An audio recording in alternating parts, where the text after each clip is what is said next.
पत्र दिलं होतं की हे डम्पिंग ग्राउंड आम्हाला महत्त्वाचे अध्यक्ष महोदय, आम्ही हे डम्पिंग ग्राउंड देऊ शकत नाही, कचरा रोज तिथे जातो. गोराईमध्ये आमचं सरकार असताना आम्ही जागतिक पातळीवर आशिया खंडातलं सर्वात मोठं गार्डन केलं होतं डम्पिंग ग्राउंडचं कन्वर्ट करून. पण आज हे देवनारचं डम्पिंग ग्राउंड कोणाला देत आहेत? तर अदानी ग्रुपला देत आहेत. बरं, दिलं तर दिलं, त्यांनी ढापलं तर ढापलंच अदानी ग्रुपनी. पुढे काय, तर नगर विकास खात्याकडून आता नोट आली आहे बीएमसीला की आता हे तुम्ही स्वच्छ करून द्यायचं. मालकी कोणाची? अदानीची. काम कोणाचं? अदानीचं. स्वच्छता कोणासाठी करायची? अदानीसाठी करायची. करणार कोण? मुंबई महानगरपालिका. आमचं जर हक्कच नसेल, आमचा अधिकार नसेल, आमचं काही तिथे देणं घेणं नसेल आता, तर मग का आम्ही तिथे पैसे वापरायचे? मुंबई महानगरपालिकेने पैसे वापरायचे. बरं, पैसे नाहीत कारण 2,500-3,000 कोटीचं टेंडर आहे. मला असं कळतं की हे टेंडर देखील अदानी समूहालाच दिलं जाणार आहे, त्यांच्या एका कंपनीला देणं जाणार आहे. आणि जर हे टेंडर त्यांना दिलं जाणार असेल तर मुंबई महानगरपालिकेकडे आता पैसे नाही आहेत.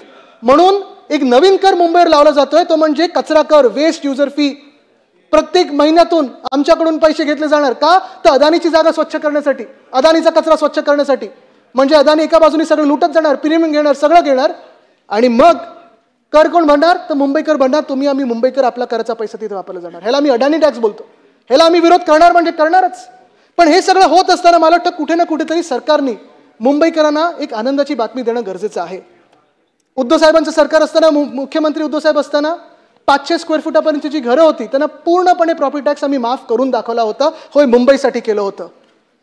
पण आज आमची मागणी ही आहे की जवळपास प्रत्येक घर आता वाढत चालले. ह्या ज्या अलीकडच्या डेव्हलपमेंट आहेत, बीडीजी आमच्या वेळी झाली, बीडीडी जायसारखं करा ना धारावीचं डेव्हलपमेंट. आमचा विरोध नाही आहे. म्हाडाला पैसे येतील, SRAला पैसे येतील, कॉन्ट्रॅक्टर नेमा आणि करा धारावीचं डेव्हलपमेंट, किंवा त्यांना प्रीमियम भरायला लावा, त्यांना जे जागा घेतात त्याच्यासाठी पैसे भरायला लावा सरकारला. पण आमची मागणी ही आहे की मुंबईमध्ये 750 स्क्वेअर फुटापर्यंतची घरं आहेत त्यांना तुम्ही प्रॉपर्टी टॅक्स माफ केलाच पाहिजे, ही आमची मागणी आहे. दुसरी मागणी आमची ही राहील की BST बससाठी जी भाडेवाढ केली आहे, डबल केलं भाडं, ते रद्द झालंच, ही आमची मागणी आहे. अदानी टॅक्स जो तुम्ही आमच्यावर लावत आहात, जो हा अन्यायी अदानी टॅक्स आहे, तो पाहिजे, रद्द केलाच पाहिजे. आणि जे मुख्यमंत्र्यांनी महोदयांनी मला आश्वासन दिलं होतं नागपूरच्या अधिवेशनामध्ये की जे मुंबईमध्ये फ्री होल्ड करण्यासाठी जो कन्व्हर्जनचा चार्ज लागतो तो कमी करणार आहे, ते आश्वासन अजून बाकी आहे. माझी विनंती एवढीच राहील, जर तुम्हाला निवडणुकीच्या तोंडावर करायचं असेल राजकीय दृष्टीने करा, पण तेव्हा सगळी यंत्रणा ही निवडणुकीत लागली असते, लोकांचा फायदा होत नाही. तुमचे 100 होर्डिंग लावा, आम्ही काही होर्डिंग लावू तुमचे 100 फुटाचे, पण तुम्ही हा फ्री होल्ड करण्याचं जे कन्व्हर्जनचा जो काही चार्ज आहे तो रद्द करा. अध्यक्ष महोदय, जे मी सांगितलं ह्या सगळ्या गोष्टी आम्ही मांडत आलेलो आहे.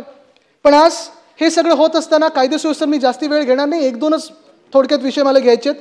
2 मिनिटात मी घेईन. परत एकदा मला, कारण माझी सहानुभूती मुख्यमंत्री महोदयांबरोबर आहे. त्यांचं युती धर्म त्यांना पाळणं गरजेचं आहे. त्यांचं मी पहिलंच सांगितलं होतं की अभिनंदन करायचं ते ह्या गोष्टीसाठी करायचं की ज्या लोकांसोबत ते बसलेत, जे बाकीच्या गटांमध्ये आहेत, चड्डी बनियन गँग, ते काय करतात त्याच्यात एक गोष्टी आहे, ते एक गोष्ट आहे त्याच्यात काही त्या चड्डी बनियन गँगनी कुठे जाऊन बुक्का मारतात, कुठे जाऊन काही करतात. तर काय करतात ते मग येऊन, कारण त्यांच्यावर कारवाई तर होत नाही, ते काय बोलतात, मुख्यमंत्री महोदयांना येऊन सांगतात की पहली गल है की सारी गलती मेरी नहीं. काय बोलतात ते की पहली गल है की सारी गलती मेरी नहीं, चल जी है भी तो क्या मैं तेरी नहीं.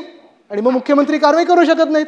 तर मी मुख्यमंत्र्यांचं कौतुक ह्याच्यासाठी करतो की त्यांनी खूप सहनशीलता दाखवलेली आहे. आता कुठे ना कुठेतरी मुंबईकरांच्या मागण्या असतील, शहरातल्या मागण्या असतील, आणि जे काही हे चड्डी बनियन गँगचं चालू आहे त्याच्यावर कठोर कारवाई होणं गरजेचं आहे. आणि शासन काय असतं, जनतेसाठी काय चालतं, कसं चालतं हे त्यांनी दाखवणं गरजेचं आहे. धन्यवाद. जय हिंद, जय महाराष्ट्र, वंदे मातरम. संजय केळकर.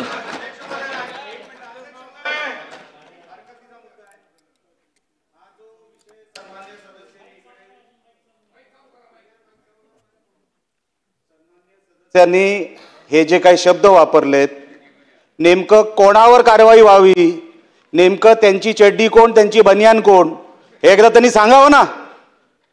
जर एवढी भीती वाटत असेल बोलायला तर सभागृहामध्ये असे शब्द वापरू नका, वापरायचे ना असे शब्द. कोणासाठी वापरताय हे शब्द? कोणासाठी शब्द होते हे? कोणासाठी शब्द होते? हिम्मत असेल तर त्यांनी बोलून दाखवावं हे शब्द कोणासाठी होते. उगाच काही चाललंय, उगाच टीका करायची म्हणून काही. आम्ही साहेब अरे 1 तासापासून ऐकतोय, काय बोललो नाही. मला नाही साहेब, मी बोलायला देणार नाही. मी एक शब्द मध्ये आमचा कोणी बोललेलं नाही. पण हे शब्द कुठले? रुलिंग मधून शब्द ह्यात काढून टाकावं. हे आता त्यांनी स्पष्ट करावं, हिंमत असेल तर. नेमकं ते कोणाबद्दल बोलत होते एकदा स्पष्ट करावं सभागृहामध्ये. बघूया हिंमत. संजय केळकर. अध्यक्ष महोदय, 293च्या प्रस्तावावर मी बोलण्यासाठी उभा आहे. अध्यक्ष महोदय,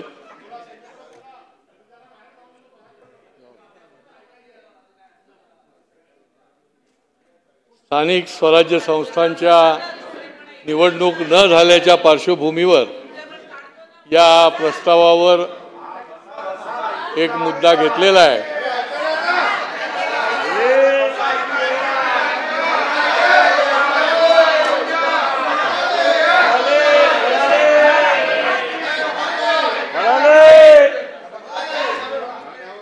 खरं म्हणजे या महायुती सरकारने आणि फडणवीस सरकारने जेवढं काही केलेलं आहे